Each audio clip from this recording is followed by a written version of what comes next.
All right, good morning, good morning. Welcome to Manchester, the Queen City here in Granite State. We're glad to be hosting here at the DoubleTree.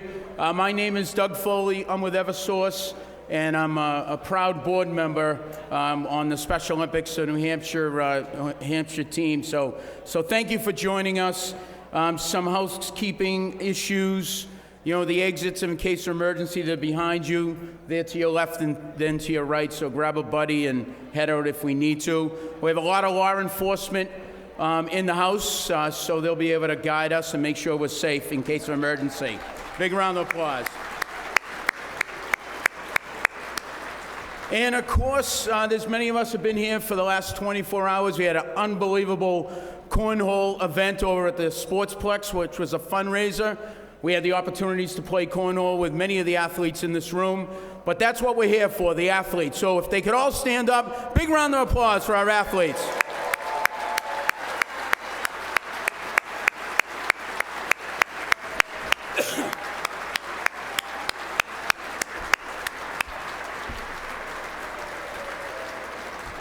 Thank you. And as you can see, we have an athlete sitting on every one of the tables. So use this as an opportunity to find out a little bit about what they do, what their sports is, some of the accomplishments and their goals. It's a great conversation. And also, if you had a chance, every athlete here has their own player card, if you will. It gives a little description of what they do and their accomplishments. They're autographing them, so make it your personal goal to get one from every athlete and collect them, and we do this every year, so it's a lot of fun. Also in the house, I haven't seen, we have two good friends of mine, Senator Lou D'Alessandro. I don't see Lou. And then Senator Kavanaugh will going to join us this morning. So big round of applause from the House. I didn't get to see him this morning. Really good supporters with Special Olympics, so welcome if you're here.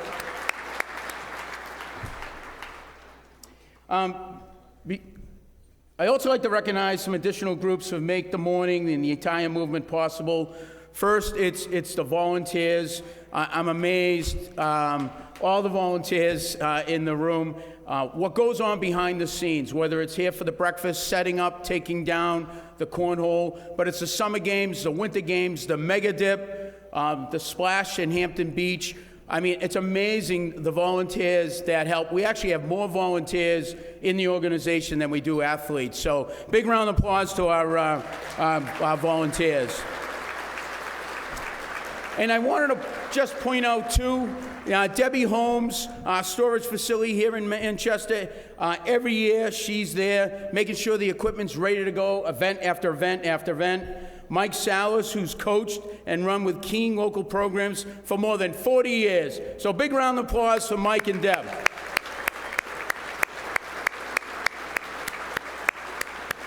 And then we have Betty and Wayne Hackett, who've been organizing cross-country skiing at winter games and running long jump summer games for decades. Another round of applause.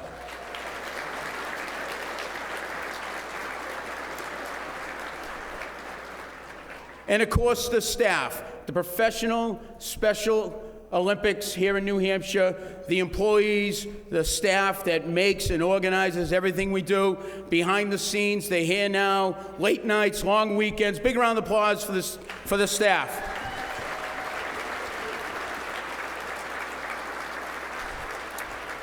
All right, and third, to the board of directors, your leadership, your time, your commitment to keeping the organization strong, meaning more than you know. I also want to take a moment to recognize two people whose leadership keeps organizations moving forward. First, our CEO, Mary Conroy,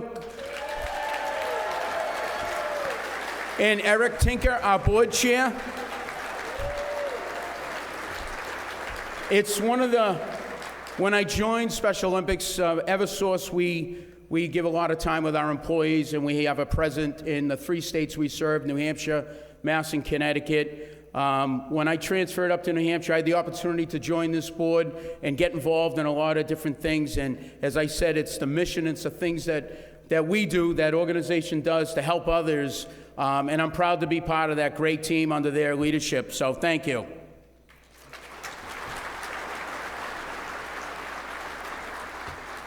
And I will say, because I've mentioned a bunch of things, but the mega dip. Where's the chief? Where's Brian? Right here. We had an event. He called me out about a year ago. So if you don't know what the mega dip does, everybody does the polar plunge.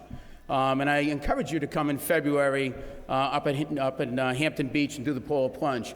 But for those that really want some excitement, where's my mega dippers in the room? Stand up. Let's see the mega dippers. All right.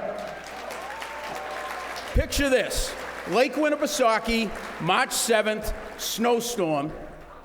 Every hour, on the hour, for 24 hours at the My Gate.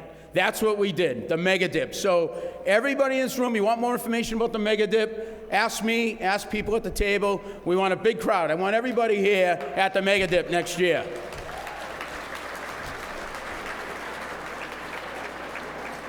All right, and then later this morning, we're going to be drawing some raffles on the way out. We're not going to call numbers. Stop by the table on your way out at the conclusion of the program. We're also going to do a group photo for all the athletes, law enforcement, and the board over in that right corner at the end of the program. All right, so let's get going. So now I have the honor to represent Tyler.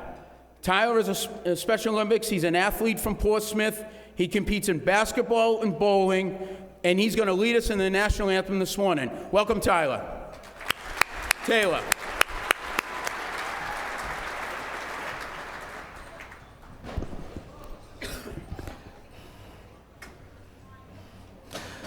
Oh, say, can you see by the dawn's early light what so proudly we hailed at the twilight's last gleaming, whose what stripes and bright stars through the perilous fight o'er the rim which we washed were so gallantly streaming, and the rockets with glare, the bombs bursting in air, gave proof through the night that our flag was still there.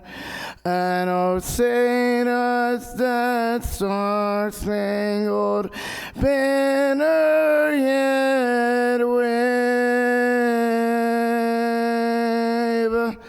o'er the land of the free and the home of the brave.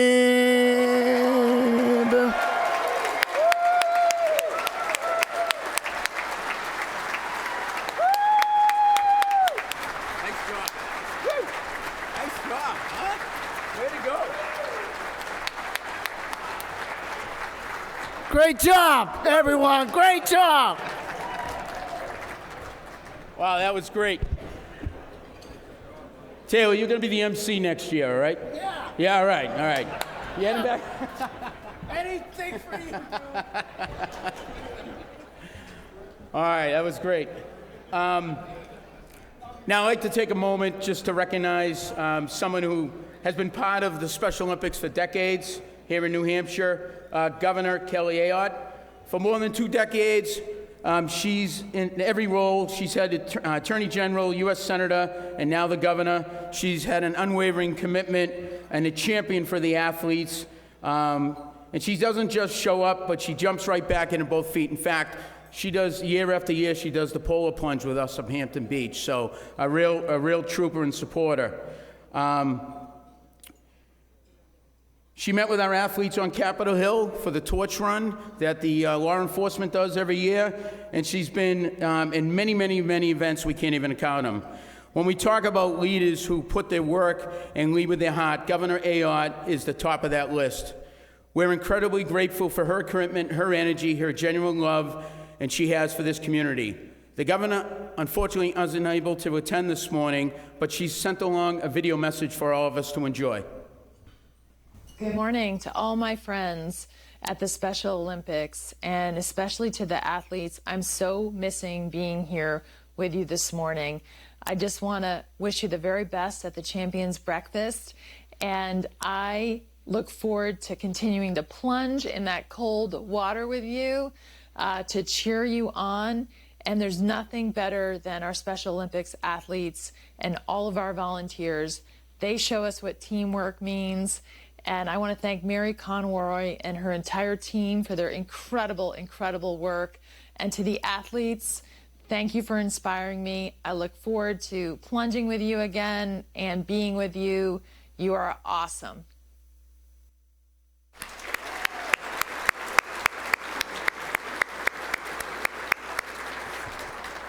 You know, as I mentioned, over the many years I've been involved, I've got to know a lot of incredible athletes. They're involved in Special Olympics.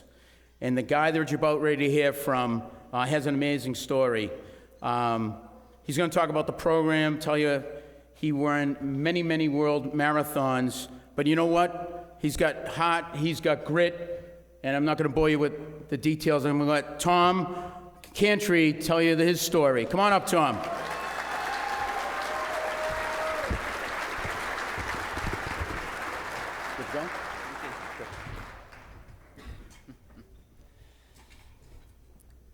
Good morning, everyone.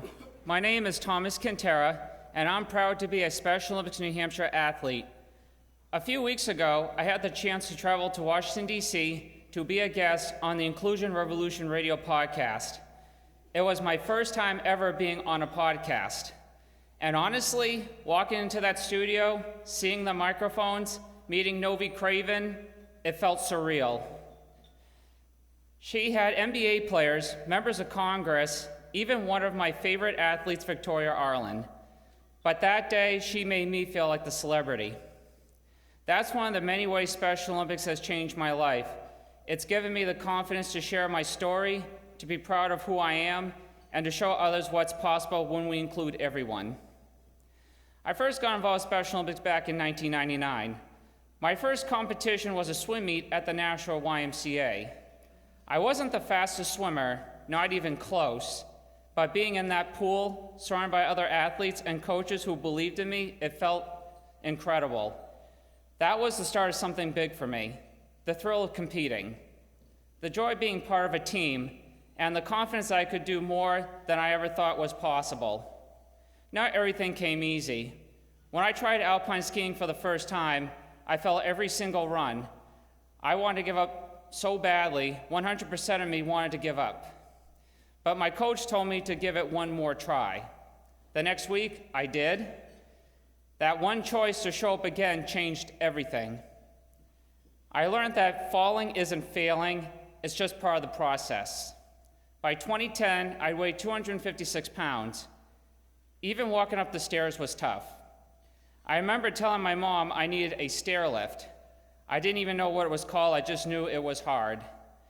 But that year, something inside me shifted. I heard about the chance to qualify for the 2013 World Winter Games in South Korea. One male skier from New Hampshire would be chosen. The odds were slim, but the goal gave me something to fight for. I started training every single day, running, lifting weights, eating better. By the end of the first year, I lost 40 pounds, then another 40. Between 2010 and 2012, I lost over 80 pounds. And what I gained was even better: confidence, purpose, and a love for running I didn't know I had. In 2011, I watched the Boston Marathon for the first time. Something inside me said, maybe one day I could do that. At the time, I didn't believe it, but I also didn't forget it. With Special Olympics, I had the right coaches, the right equipment, and the right support to make that dream real. Now I've run all 6 world majors: Tokyo, London, Boston, Berlin, Chicago, and New York.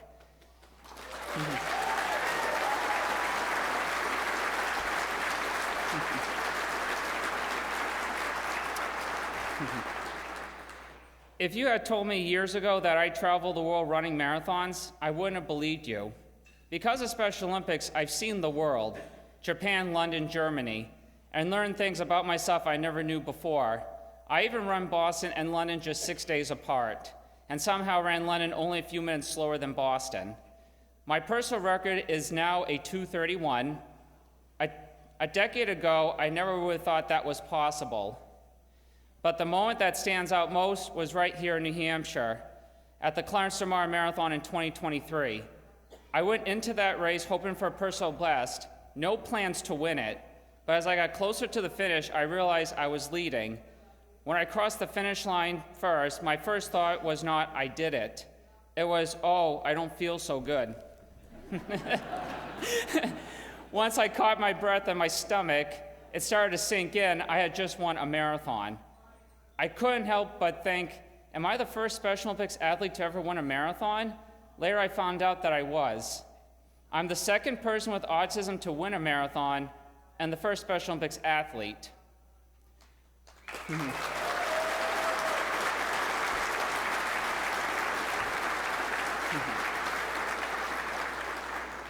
Winning that race wasn't just my victory, it was ours. Because when one athlete succeeds, it inspires others to dream bigger. I've seen athletes who used to think 5Ks were impossible, now out there training, signing up for races. That's what this movement is all about, lifting each other up, one finish line at a time. Of course, I've had my setbacks too. Hamstring injuries, wrong turns during a race. As someone on the autism spectrum, big crowds can be tough. But Special Olympics has taught me how to find calm in the chaos and to keep moving forward. Special Olympics has given me community, people like Mark Dugan, who helped me get the right shoes and training support, and Marie Knepp and Brandon Newbold, incredible coaches who believed in me from the start. I wouldn't be the athlete I am today without them. I learned that inclusion is not just about sports, it's about belonging, it's about finding a community that believes in you, before you even believe in yourself. So today, standing here, I just want to say thank you to my coaches, my family, my teammates, and everyone who supports Special Olympics. You have changed my life. Because of you, I had the chance to chase goals I never thought were possible. To anyone wondering if they can make a difference, trust me, you can. Every time you volunteer, donate, or cheer on an athlete, you're helping someone like me discover what they're truly capable of. Thank you for believing in Special Olympics and for helping us keep running toward possibility.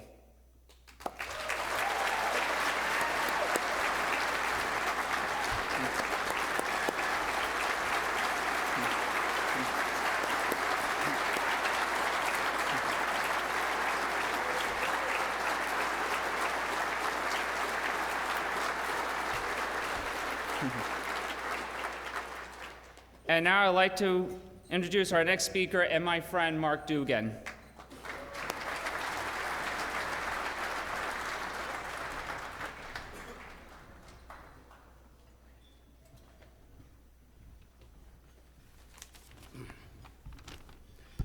Hard to follow Thomas, that's for sure.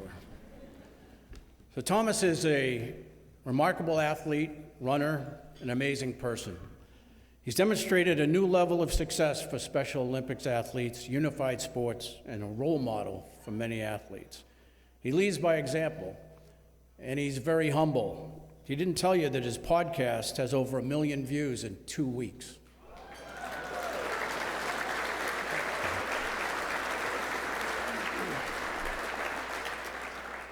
And Thomas is a 2-time Boston Marathon champion. A few years ago, we had a Zoom call with a 4-time Boston Marathon champion who encouraged Thomas. Well, let's hear from him. Could you run that tape? Hello, Thomas. You and I have spoken before, and however, that was before you traveled around the world to the World Marathon Majors, where I know you won twice in the Paralympic athletes division, and I think that's fantastic. And I think that shows you what, first, the kind of person you are, and secondly, the kind of sport you're in. I think it's the greatest sport in the world, one of the largest sports in the world, and also one of the most competitive sports in the world. So your success, I don't think it's really hard to put it into words, but as a global sport, it's something unique and a really special achievement. I take my hat off to you. I know how hard the marathon is. It's a very challenging sport for everybody. I think Special Olympics of New Hampshire is trying to illustrate that with your efforts, your work, and the support that you have had in your life, maybe from your parents and from Special Olympics New Hampshire. It takes teamwork. It's not just you or me or whoever, but it takes a lot of help. So I think you understand that, because otherwise you couldn't have done what you did. I think that took a lot of guts. You're a really determined guy. I take my hat off to you.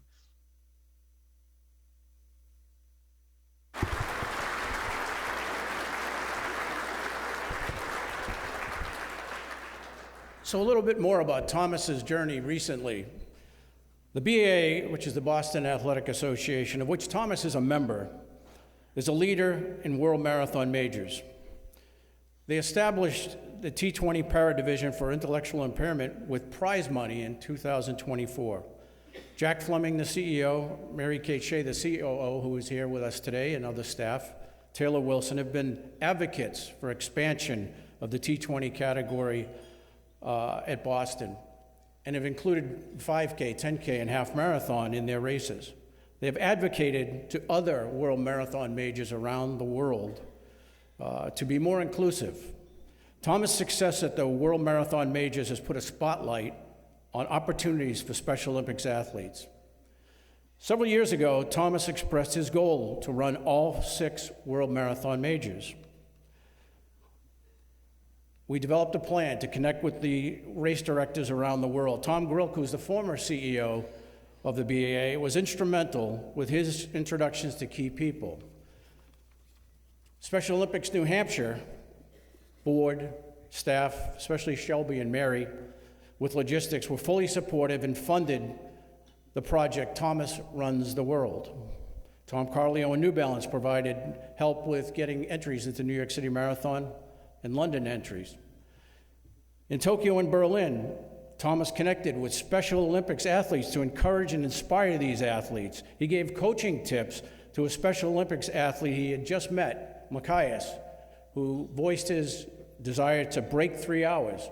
Thomas gave him a few tips, and after the race he saw him, he had run 2:59.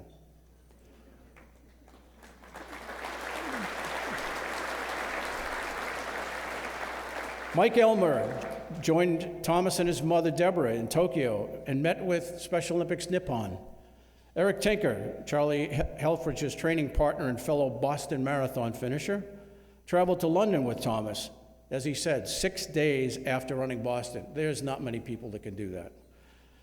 Thomas completed all 6 World Marathon Majors in the fastest time by a Special Olympics athlete. In Berlin, he finished 321st overall out of 58,000 people.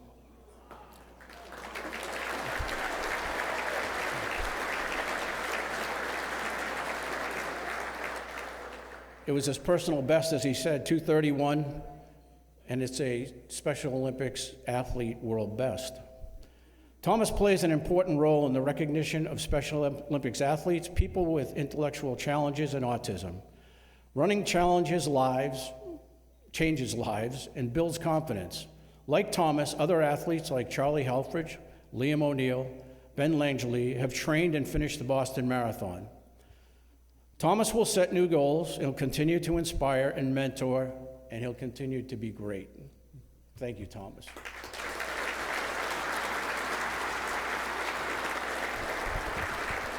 Now I'd like to introduce Patrick Manning, Special Olympics board member, Sunbelt president, and an event sponsor, and a very dedicated and committed person to Special Olympics. Patrick.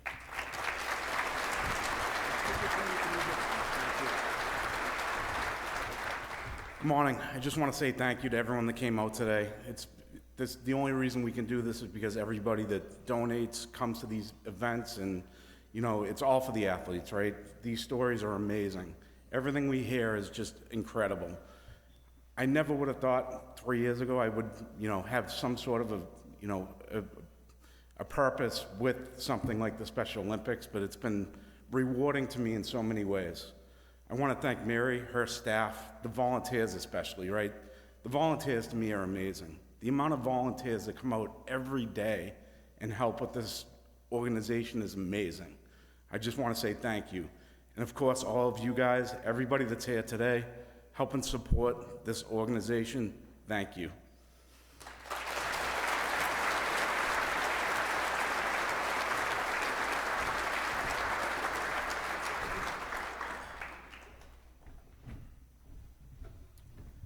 right, thank you, Pat. Thank you, Mark. Pat and I are dear friends, known each other for many, many years, and he's always there. He's one of these guys 24/7. If we need something for work, him and his team are always answering the phone for us. And then certainly, I think we've seen it, Mary, and everybody knows, and Mark had mentioned it, but you know, Pat's a guy. We need something, we got a problem. I mean, Sunbelt literally has everything. So if you're in the rental market, go to Sunbelt. Thank you, Pat. All right, breakfast is ready. Why don't we take a break? We'll get breakfast served, and we'll be back up to continue on the program. Thank you, everybody.